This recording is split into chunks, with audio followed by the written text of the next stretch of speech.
Welcome to Dental Unscripted,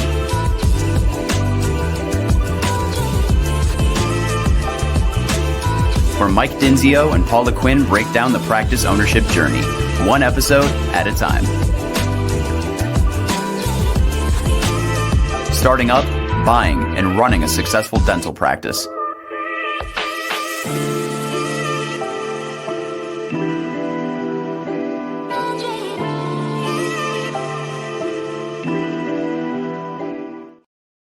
What up, guys? Another episode of Dental Unscripted. I'm Mike Dinzio. We also got a few other folks in the house today. So Paula, of course, the newest co-host to the program. What's up, Paula? Hey, how's it going? Yeah, so here we go. So today is all about, so before we introduce Stefani and what she does to the team, today is all about accounts receivables, front office, common pitfalls. We're going to get into all kinds of stuff, but little housekeeping, folks. If you're watching this on Startup Unscripted or Dental Acquisition Unscripted, please get over to Dental Unscripted. We've merged the two in, and it's one program. So just trying to get you guys to jump over so that we can not manage three programs but one. So please do that. But without further ado, let's get Paula. Paula, can you please introduce our special guest and one of our favorites at Next Level? Who else is on the program today? Well, when I don't know if she loves my intros, but I'll intro her. Oh no, my intro with her is about the same as it is with mine. I always just say, Stefani's everything front office. She leads our credentialing team, our remote billing team. She's a front office coach with over 15 years experience, guru in all dental softwares pretty much. I mean, the cloud's up and coming, so she's getting used to those and learning those day by day. But overall, pretty much anything we need an expert regarding the front office, it's who we call in. So it's funny, anything you want to add to your experience? I know it's much more than that, but No, I think you got it all in one quick swipe. Yeah, so Stefani's super important. As Paula said, she touches pretty much every single one of our clients in a pretty big way. As Paula and I, when we started the company, we realized that we thought we knew front office, and we definitely did not know front office. So Stefani's filled that huge hole within the organization. So anybody that needs front office help or anything, Stefani's going to be the lady to handle that. But with today.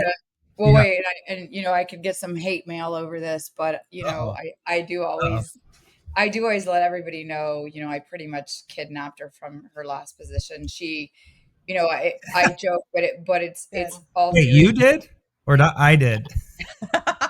Well, not you take the fall, but I actually did it. It's all joking aside.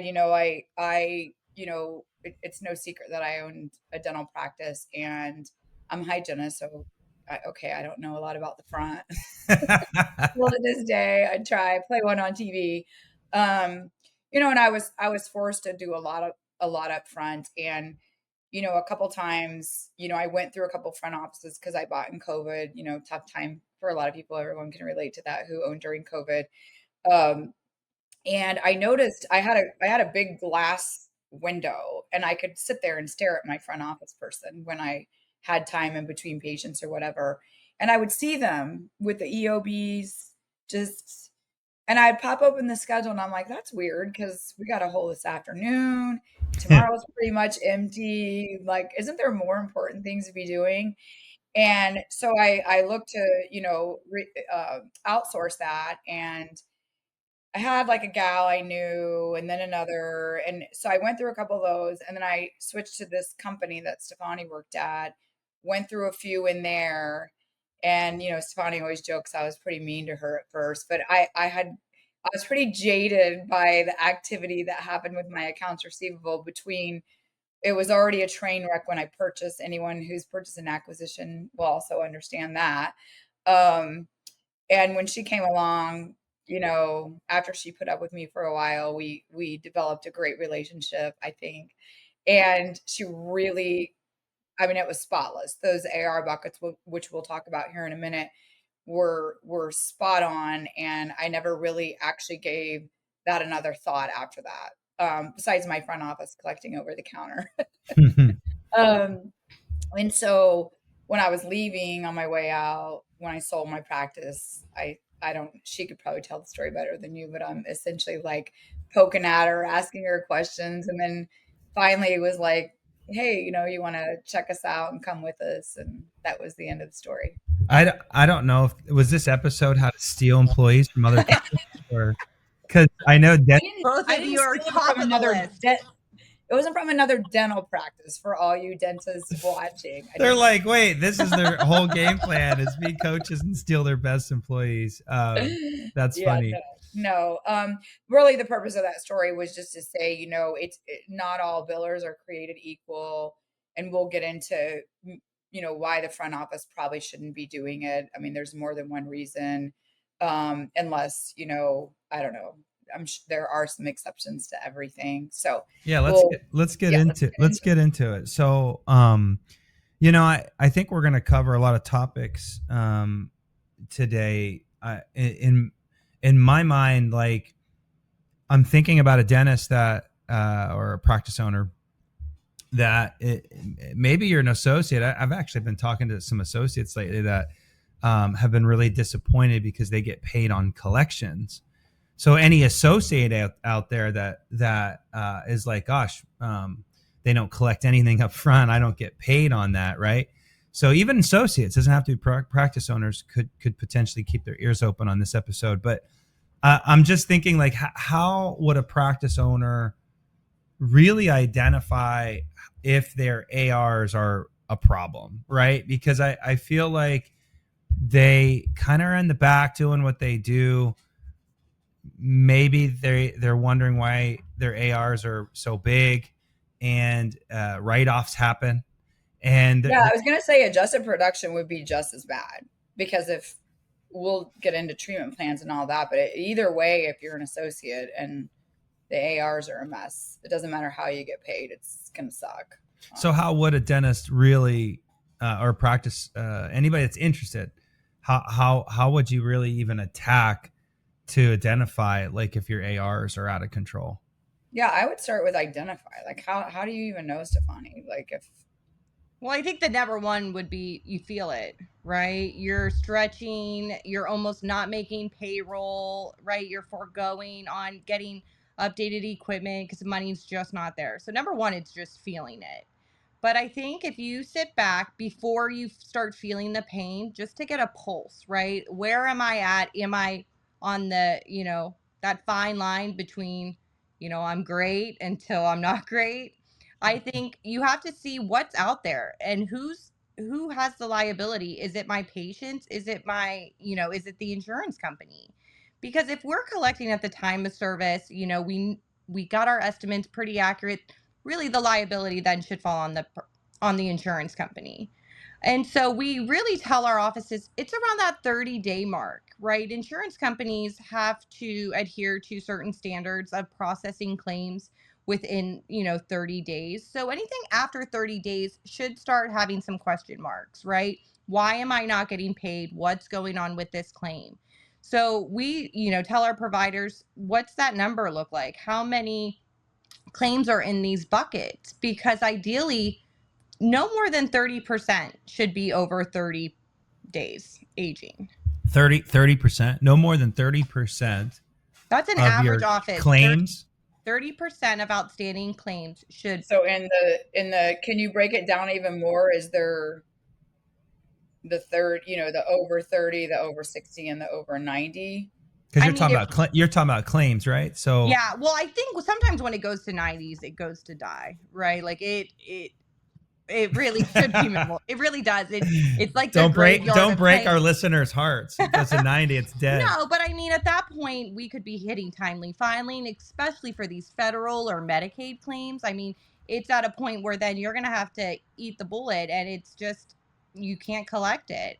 But if we and if it's over 90, like no one obviously paid attention, and when it got over 30 and then over 60, and then what about like I don't know it as well as you. What about, it wouldn't even matter a secondary claim, right? It doesn't matter No, it because it doesn't would matter be, because the claim is fresh, right? And so it's just talking about how long this balance is taking to age. So secondary claims, it's still a liability, but also if our practice management software isn't telling us that there's a liability on the insurance, it's going to show up in your patient AR, right? Um, but overall, pulling that report to see how much is in the insurance's hand and how much is it my patient's, right? Because with patients, it's more of my statement protocol, right? I'm not billing these patients after insurance pays. I didn't collect at the time of service.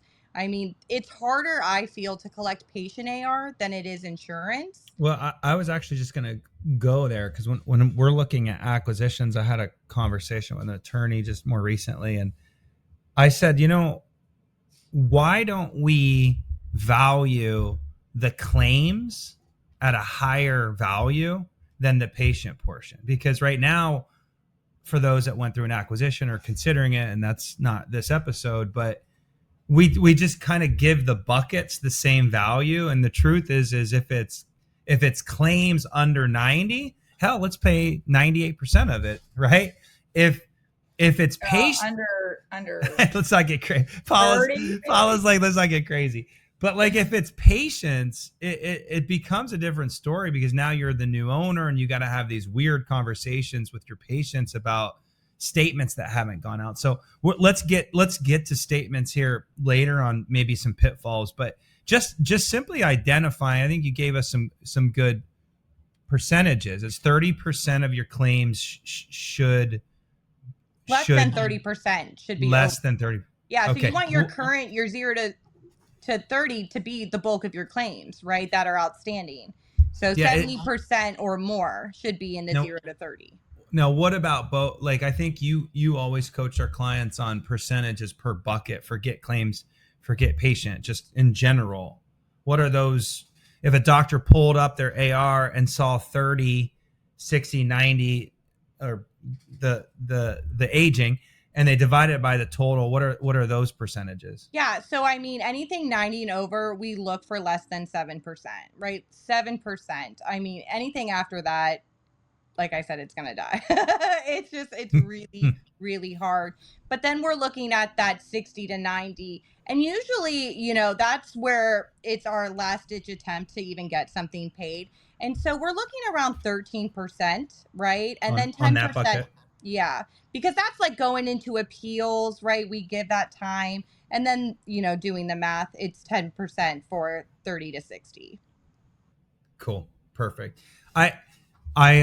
It was funny. I just did an analysis the other day, Paula, and the percentages per bucket was in line, but the total amounts were, in my mind, massive for the size of the practice. So, Paula, don't you have a general rule on how much your total AR should be of the practice? Like, if I just looked at total ARs, You're asking me? Why yeah. I think you always used to say 1 month's worth of collections that's in the production. 0 to 30. That's 0 to 30. 1 month's. In the whole ARs. All ARs. 0 to 30 should be 1 month's production. Because if you produced 100 this month, you would have 100 between patient and insurance. Yeah. It shouldn't be any more than that. I'm not saying that. So this practice did 500,000 in collections last year, and it had 250,000 in ARs. So that's half of a year sitting in ARs. Do you see what I'm saying? So if I'm at 500,000, I divided it by 12. You technically should only have about 50 grand sitting in AR total.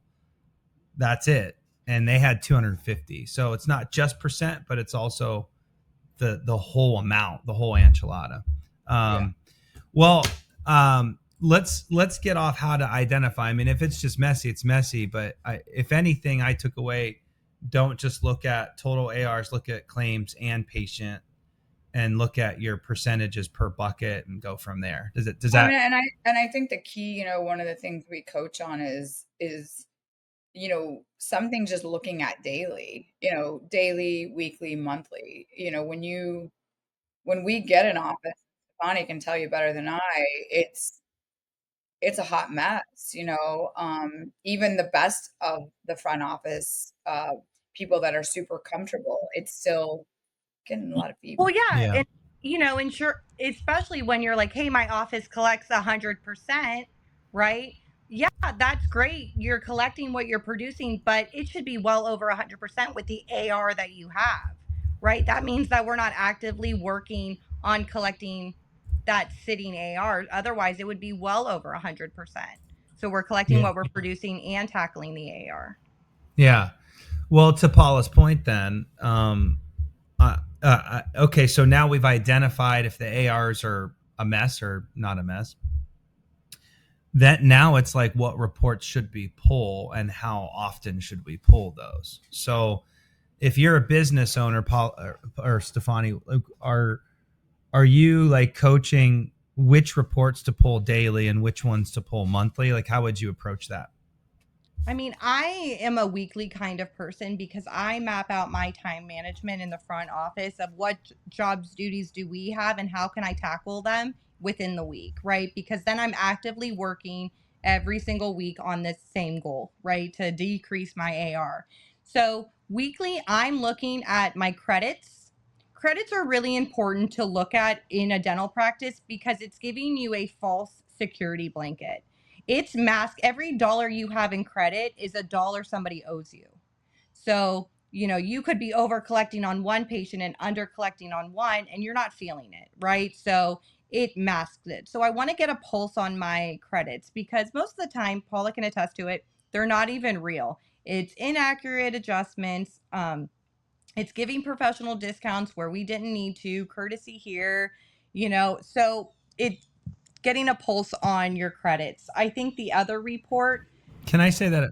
Can I say that just a little bit different? I like where you're heading with this. Can I just say offset or Yeah, mask offset? It's kind of yeah, the same thing, right? So if I just want to say it in dummy style, my style. So by all so if means. I had so if I had $5 of ARs and I had $1 of credit, my ARs are going to show 4.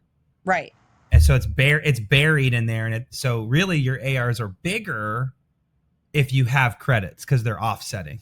That's what you mean by math? Okay.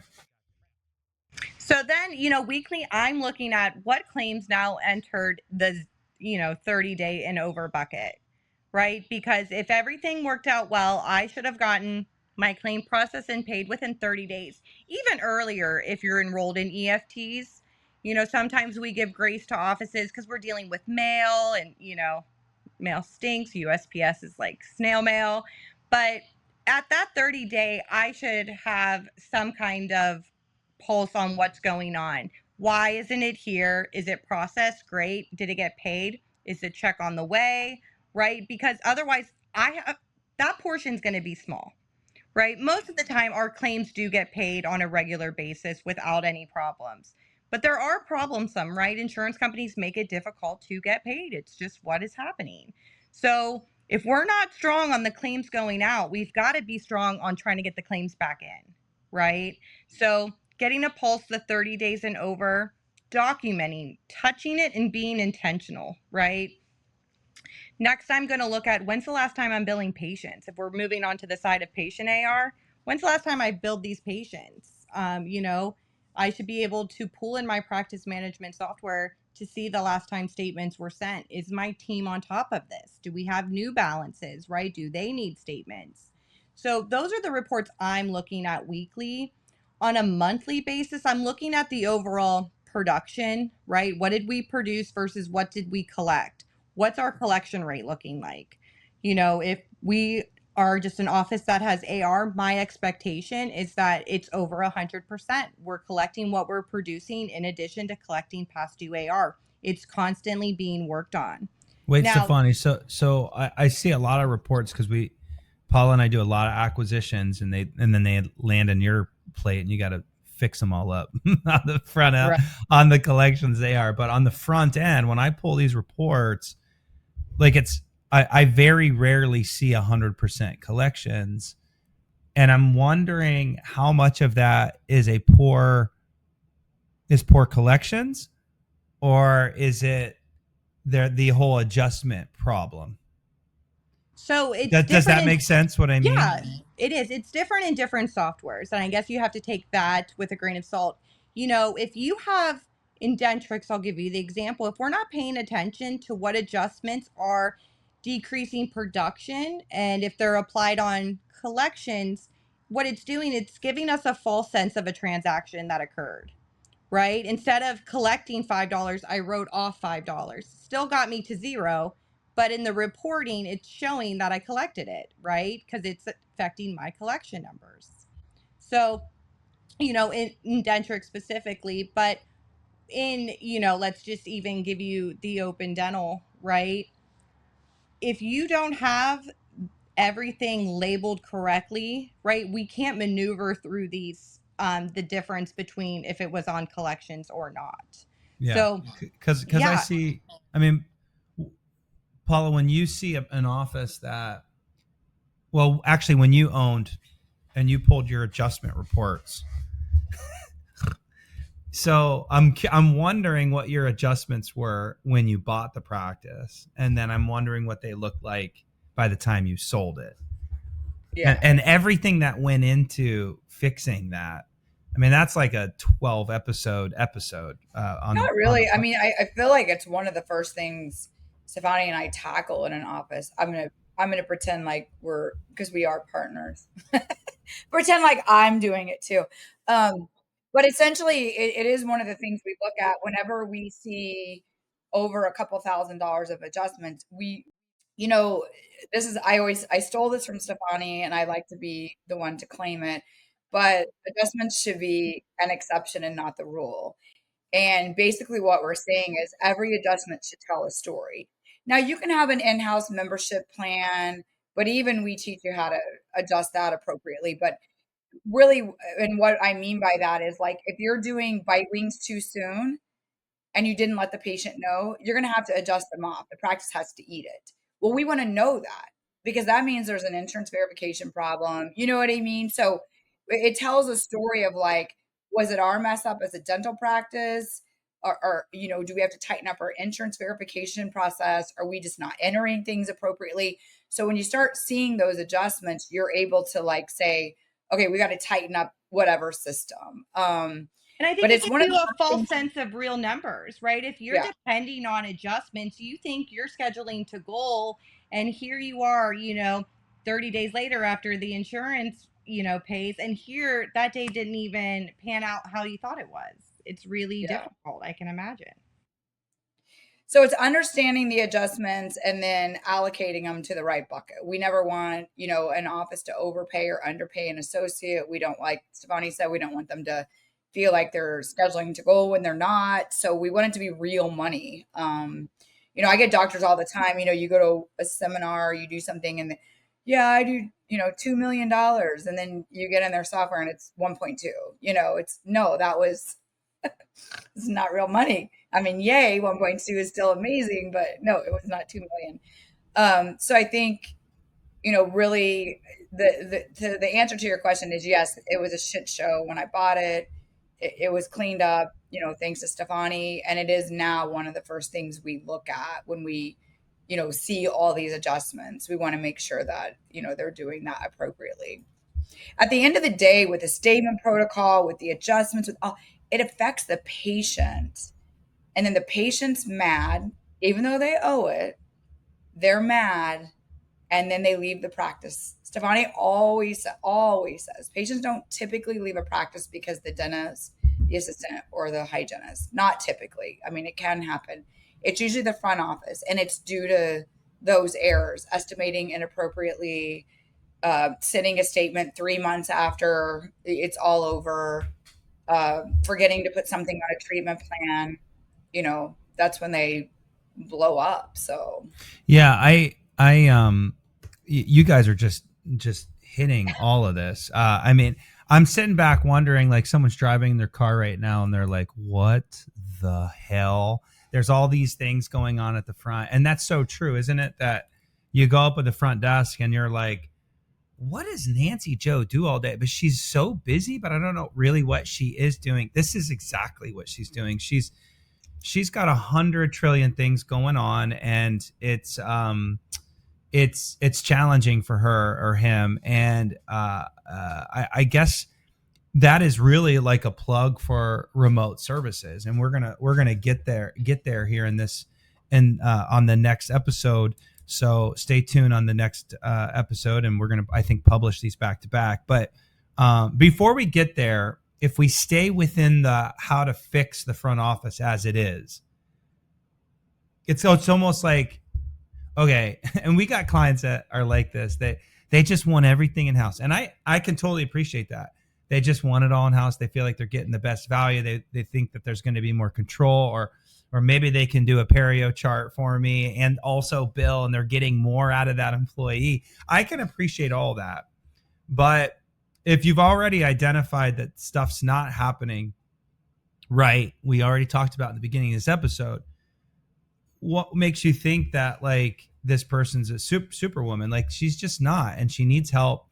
And so this is kind of the way of the future of dentistry, I think, is getting a lot of services out of the office. And anyways, that's next episode, preview for next episode. But let's stay within the how do we fix Nancy Joe in the office on some basic stuff. What are some common pitfalls? And I realized the feedback's coming from Stefani. So when Stefani wants to talk, I'm going to unmute her. When I want to talk, I'll have to mute her. So Stefani, what are, like, you coach these girls every single day, and men. I can't be sexist on a podcast. Men and women doing the front office. What do you think, like, the most simple things that a listener, an owner can do? Start micromanaging, if that's a dirty word. What are some of those little things that they can do that will immediately fix this AR situation? And I know we already touched on it, but maybe touch on it again before we close this episode out. I think it's the preventative measures, right? It's the insurance verification, making sure it's active. We have the right insurance demographics, where it's going to. I think that's number one, right? Is it going to make it to where it needs to go? I think Paula would obviously agree with that. You always say garbage in, garbage out, right? Yeah. And I think my next one would be, don't send that claim until it's clean, right? You guys always talk about clean claims. What that means is if I don't have what I need, I'm not going to send it, because what's going to happen is I'm going to send it. The insurance company is going to ask for more or deny it. And now I've made more work for myself to appeal it, when I could have just waited until I had what I needed. So I would say keeping it simple is, verifying that it should be in the insurance hands, and then making sure when it's there, the insurance company has everything it needs. Yeah, I love that. So I heard insurance verification. I heard an entry, clean entry, garbage in, garbage out, clean insurance, and then don't force a claim. Just make it beautiful before you send it. It doesn't have to go out the minute, it's the practice management software. You complete the appointment, and front office people think you have to shoot that claim out like bam. It's like, wait a minute, let everybody make sure the fluoride got in, the buildup got in, make sure it's posted to the right provider. Did they actually finish their clinical notes to where they're good?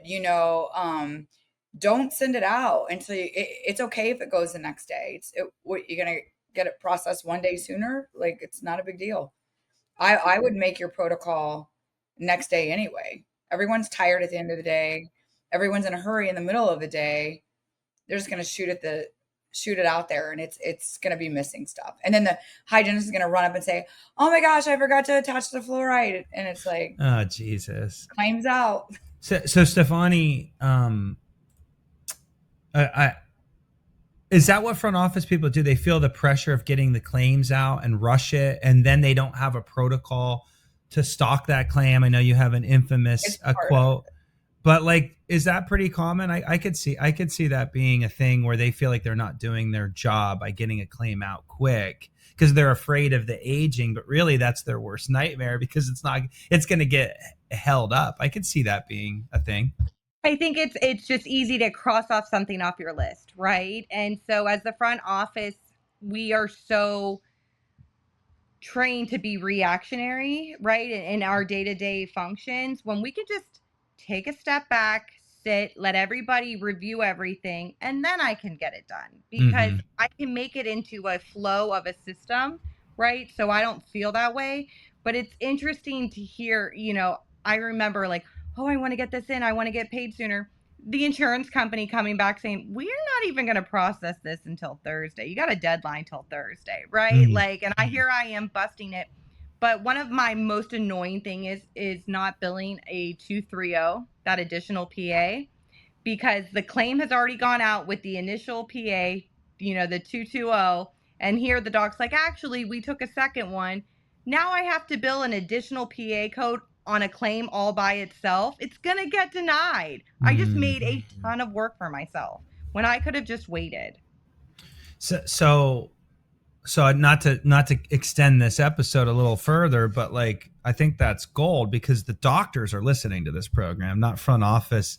We're not at ADOM doing a live podcast today. We're sitting at our house and we're speaking to a bunch of dentists that are probably driving into their work. So what I heard was dentists, providers, hygienists included.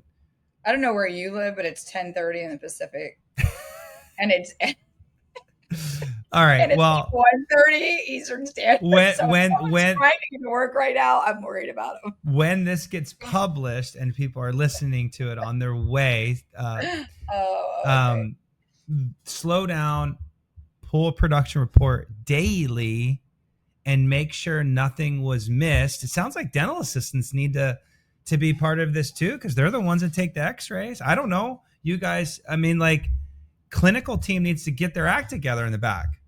I feel like you right now are opening up an entire different can of worms of course, that's what I do. The whole process. I mean, like, Stefani and I could go so deep into this, it would make your head spin. And I know you're not going to allow that. So just chill out. Yeah, it is, being an owner. Listen, there's a difference between micromanaging and being a smart business person. And I feel like, Stefani does things weekly because she blocks her time. And so as a front office, you're blocking time. As an owner, I feel like what I learned is having my eye on it every day, because I don't even understand it. I'm not going to sit down at the end of the week and look at 5-day sheets, adjustments, payments. So if I can, between patients, do what I can control, right? Make sure all the stuff's in for the front office to process the claim, that second PA, what are all those things? I think looking to make sure the patient made their next appointment. I think making sure that the patient paid a copay. If I'm glancing at this all day long, that at the end of the day, I don't have to stay 2 hours after. I don't have to stress on Friday. I don't have to stress at the end of the month. I don't have to stress at the end of the year, because let's face it, people start stressing in about October, November, they're not going to meet goal. Well, hello, Yeah. So I think there's little things you can do every day, every week, every month that you can feel really confident about with your front office. And what I love about what Stefani coaches is, I could be wrong on this and she can define it, but there's 3 or 4 things every day. Some of them can just be done in between patients that is going to save your financial status. I mean, it's the best way I can say it. Stefani? I love that. It is true. It's the prevention I really like to focus on, right? I'm prepared for this patient. I know what they need to pay, what they should have paid last time, balances. I know that they're eligible. I think prevention allows time to utilize the time in between patients, efficiently. So I do agree with Paula, checking everybody has a role to play in a practice. I depend on the doctors to have the right codes, the right surfaces, right, a fee attached. They rely on me to send the claims correctly with the right documentation. And collect over the counter. They expect me to post it back correctly, making sure that the patient's getting billed. So everybody has a role to play. And so one disruption in that can really just have an avalanche kind of effect. That's perfect. Well, with that being said, I'm going to. Well, are we going to do pitfalls on the? I mean, we didn't really. Or do we I mean, have I heard a lot of pitfalls in there. I mean, there are pitfalls. I just didn't know if we wanted to wrap them up. Yeah. Well, let's hit pitfalls on round 2. Stay. This kind of concludes part 1 of the billing and the AR conversation. We're going to pivot to pitfalls and potentially looking at remote services, outsourcing some of these services to help your front office. So what we really did on this episode is how to identify what are the things that you could do to fix it, what are the common pitfalls, cleaning all of this up, owning every single process daily, weekly, monthly. But if you're like, shit, I'm done, I can't do all of this, then a solution would be maybe it's time to outsource. So let's wrap this up. Ladies, stay on the line. We're going to keep this live, but let's close this one down. So hang tight.